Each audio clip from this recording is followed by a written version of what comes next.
DOE naniniwalang dapat nang repasuhin ang Oil Deregulation Law. Naku, tagal na.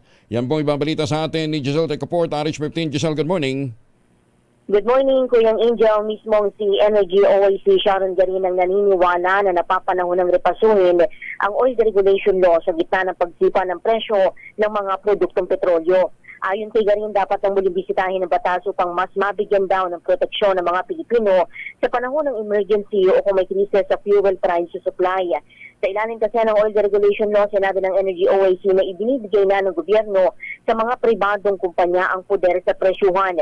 Pakinggan natin si Garin. Pero siguro panahon na rin na bisitahin natin ulit, no?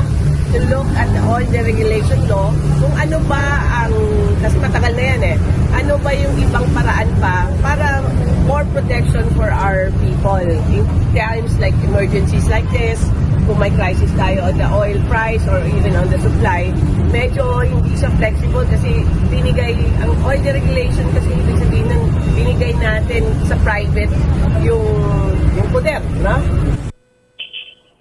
Ginawa ng opisyal ng pahayag sa gitna ng panawagan ng ilang grupo, kagaya ng pisto na ibasura na yung Oil Deregulation Law at suspindihin muna ang buwis sa langis. Taas ang tinawag ng grupo na mga panlinlang at taktika lamang ng panliloko, ang utay-utay na taas presyo sa petrolyo na tangka lamang umanong pakupain ang galit ng publiko habang tinitiyak pa rin kikita ang malalaking korporasyon. Ito si Giselle Ricafort para sa DZRH, una sa Pilipinas, una sa Pilipinas. Maraming salamat, Giselle. Diyan.